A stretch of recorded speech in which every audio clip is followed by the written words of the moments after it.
welcome to It's Redstone with Tyler.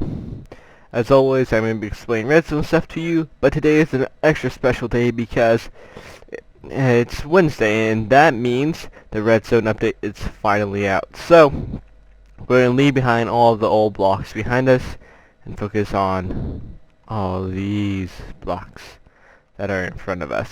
So, first things first, we have two new pressure plates. Now, unlike normal pressure plates, I can't stand on these and activate redstone signals. These are just for items, blocks, whatever you want to call them. But yes, only blocks will trigger these.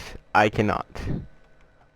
So, the two differences between them is this one is a light version, and this is a heavy version. This one's made of gold, iron. So, anywhere between 1 and 4 will output one signal, but add one more, and it's 5. This one is somewhat ridiculous. It's, hold on, if I half stack it, so even 32, I believe it's at 1 to 42, it will output 1, and then once it hits 43, it's, hold on, so just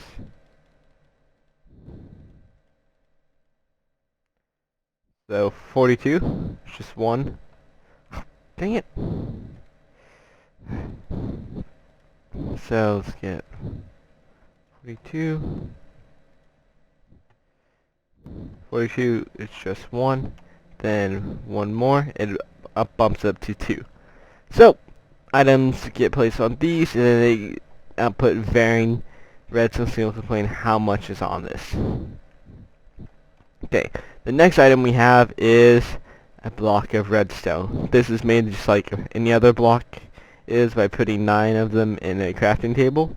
But block of redstone, oh my gosh, I love it so much already, and I haven't even used it all that much. But as you can see, it's redstone. What it does do is it's like a torch. It provides a constant source of power.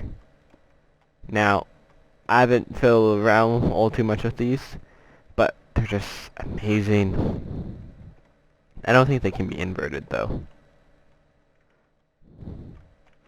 Let's see. No inverting.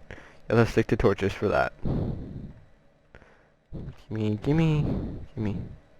Now our next item is a dropper. Now, they look very similar to dispensers, as you can see. But the thing about droppers is, well, and dispensers now, that they can be placed any direction. So droppers, unlike dispensers, will just basically just drop anything, and regardless of what it is, so they'll just shoot out stuff, even stuff that would normally break, or wait, no, that needs to be splash. So things that normally would just pop out and activate, just pop out and drop on the floor. Like, say, if I were to drop something on the floor, that's how droppers do it. Now, droppers can also be used in the transmission of objects upwards. Oh, there's my clock going off. I'll explain that clock in a bit, but they can be, so, droppers. So if I were to go like this and supply a redstone signal, I could put an item down here and it come up here. Right now, droppers are the only way to get items up. Now, the next object that we have is called a daylight sensor. This, as the name implies, detects daylight and outputs varying redstone signals. Now, I have used this to make a clock over there, and I'll get to that later, but for right now, depending on how bright, where's the sun, how bright it is in the sky and what time it is, it outputs the signal, and it can also, at night, will be completely off. This can be used for a simple way of having night lights. See? Because it outputs redstone signal, and then at night it will shut off, and because this doesn't have any power. Now the next block, one of the key ones in this update, is called a redstone comparator. Now this is made with slightly different materials. This requires going to the nether and getting this block, which is called nether quartz. Mine it quartz, and then you make it into a comparator. Now what comparators do is somewhat implied in the name. They will take a signal from side A and from side B. If side B is greater than side A, it won't output a signal, but if A is greater than B, it will. So this can be used for doing a bunch of things. And now comparators will actually detect, display different levels of redstone power depending on, that was a weird glitch, depending on how much items are in storage things. So such as chests, dispensers, droppers, anything that holds item, a redstone comparator can detect from that and output of varying levels of redstone. Now, a few other things that, oh shoot, crap, that aren't necessarily redstone but are part of this huge update and are really cool without it. Oh, I forgot to show one other thing. Another block is a hopper. So what the hopper does is, if you put items up here, it will store it in there. Then if I were to put something, say a dropper, it's going to put that in there. So you can just you could have water coming to these, and as you see, it's stored in there, and then it's into the dropper. And then the dropper could dispense them again. But one of the things hoppers are used for is just putting stuff into chests, making slightly more automated farms and stuff around that nature. So now we're on to these minecarts. So the first one we have is called a TNT minecart. So this thing is minecart with a TNT. It does exactly what you think it would. No, they just keep going. Anyways, if you were to launch, I'll launch one. Why not? So you can just, using the block of redstone, just launch a bunch of these. And if you want them to blow up on the track, you need, oh, dang it, the water's blocking the way. Water always messing up my explosions. So if you want to blow up on the track, you need a new type of rail, which is called an activator rail. Right here. So this rail will activate the TNT if it's on the track. It just goes over it, right? Should.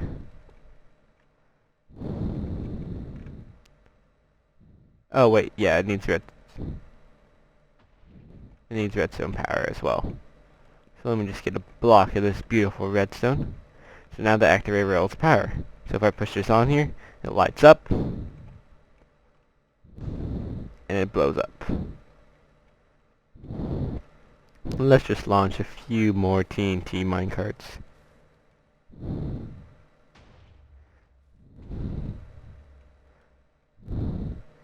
Just make an automated. So I'm not sure if dispensers do that now, but let me check that real quick. I believe dispensers, I know dispensers will, oh yeah. So you can set up a system to have like an automated boring machine, on how you have a chest full of minecarts, not a chest, a dispenser full of minecarts or minecarts with TNT, and then you have like a little ramp set up here where they just constantly go off the edge and keep blowing up, making the hole deeper and deeper and deeper into the earth. Okay, and is there any more rails? That's the TNT minecart. Now we also have chest minecart, is fairly standard. You've seen it before. It hasn't really changed all too much, but it is vital in its role with this, called the hopper minecart. Now it's like the hopper from over there, except it's in a minecart and can move and can carry stuff in it.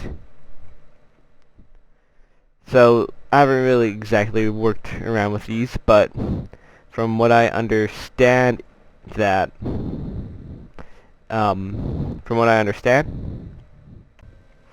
okay, it's just like a regular harper, except that if it goes over one of these activator rails, if the activator rail is powered, and then while it goes over it, then it'll stop picking up items until it hits another activator rail that is unpowered, and then it'll start resume not picking up items, dropping items.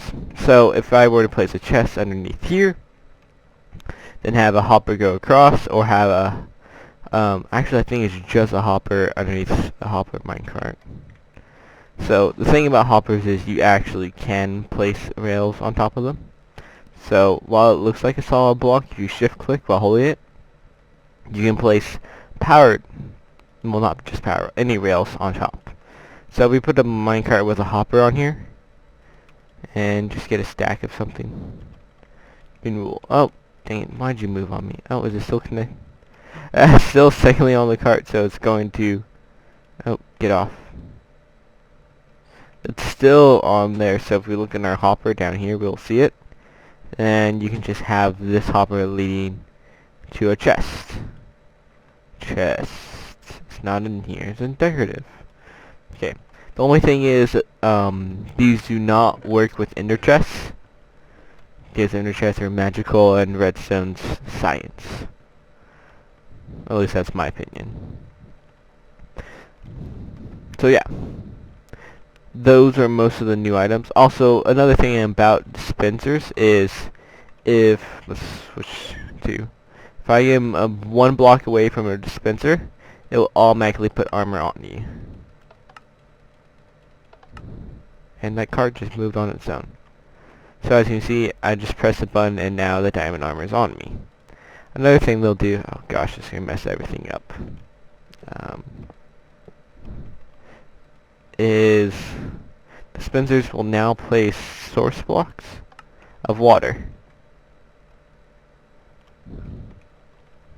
So now there's a source block there.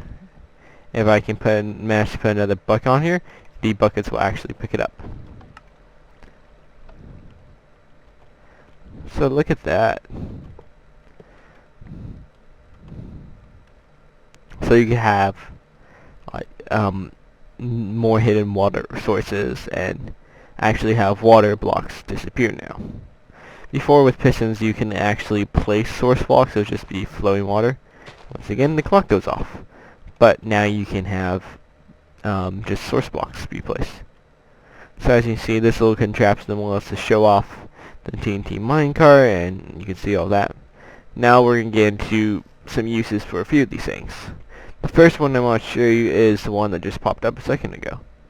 That uses actually uses daylight sensor, hopper, and comparators. So what this thing does, oh, get out of the way, chicken. What this thing does is, from the daylight sensor, the daylight sensor puts out varying signals, and the hopper puts out signals as well. So the hopper signal strength, it's a third of a stack puts out 1. So if we look at this is around, I believe it's a third. So this is a signal strength of 3 right here, and this is a signal strength of either, because 2/3, not quite 2/3, so it's between like 4 and 5.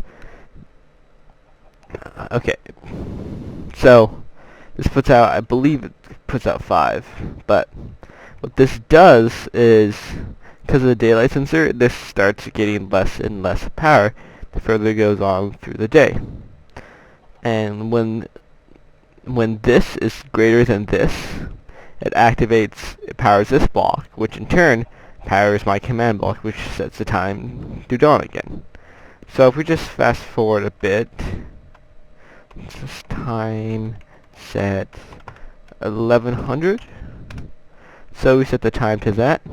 You'll see the sun move a tiny bit, and then it jumps back over there because of this clock. Now this is very useful because before there used to be other mine cart clocks and other things to keep it sunny in adventure maps and other such things.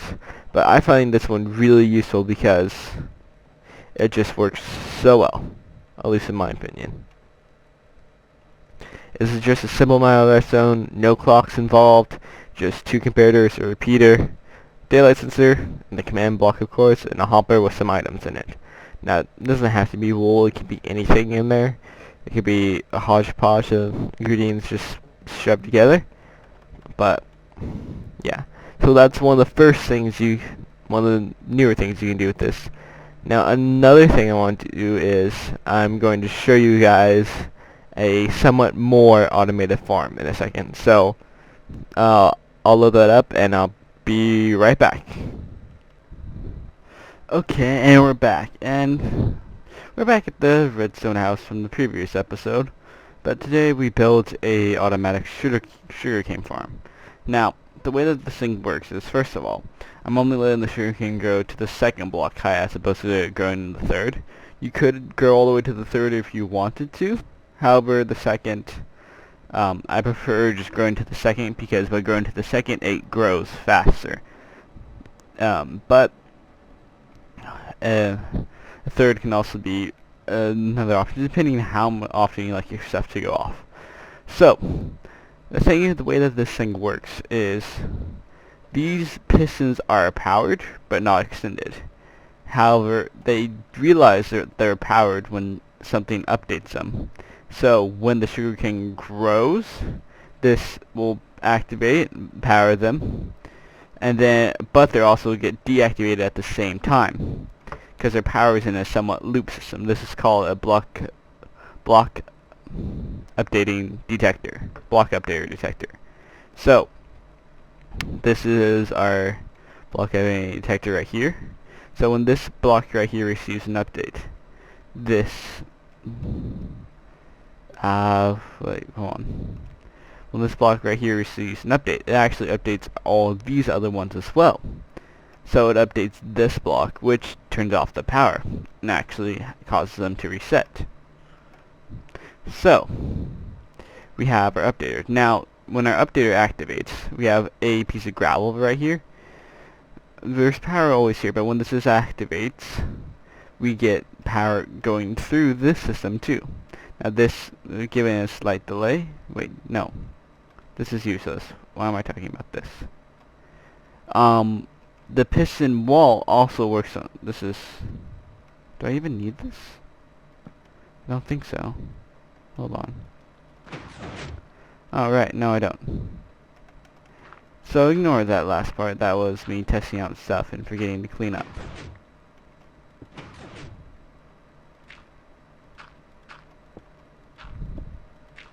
So the way that the pistons are set up is they're all receiving power from this, even though I think it's, so there's pistons, oh, did I actually destroy something? So there's pistons right here and their power is coming from here. Then these pistons that are right here, their power is also coming from here. They're all working on block updaters, so once one of these updates, all of them update, and then the wall causes the sugarcane to be pushed forward. Now then this goes into the water. The water, of course, as you see, is flowing to here. Now while the water isn't touching the hopper, if you still, so stuff actually hits the water and touches the hopper, and just as long as it touches it, like the edge, it goes into it. Now if we look at our hopper system setup, we see that our hopper is going sideways, is placed sideways into a dropper. I have to be careful as to not get flooded. So the hopper that we have is, oh, let me just get it out, another hopper. So you can change the direction of your hopper, so as opposed to it being like this, it's just going sideways into a block like this. So this is our hopper set up over there, and then our dropper is stacked like this. And so we go back over here, we see that we have a comparator over here, and this comparator is set up so that whenever there is a single item in here, this activates.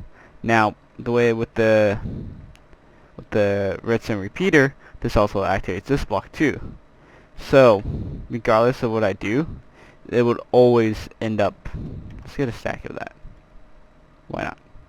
Oh, it's materials. So regardless of how much enters the water and the hopper, the system constantly goes sending stuff up. If we look at our middle dropper, we don't really see anything. If we look at our bottom one, we see stuff enter and exit really rapidly, but for the middle one, it just shoots straight up or appears to. Now, sometimes it glitches a bit and goes majorly far away. Hold on, let me switch my thing to survival, see if that helps it. Okay. Because I think on creative, you pick up stuff further away. So sometimes they glitch up and you get stuck right there. But I can't fly, I'm not on creative.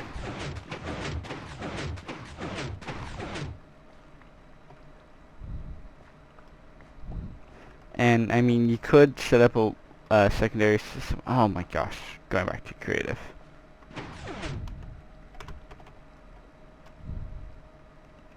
So yeah, when I'm not around to interfere and mess it up, it usually goes in the water a lot better.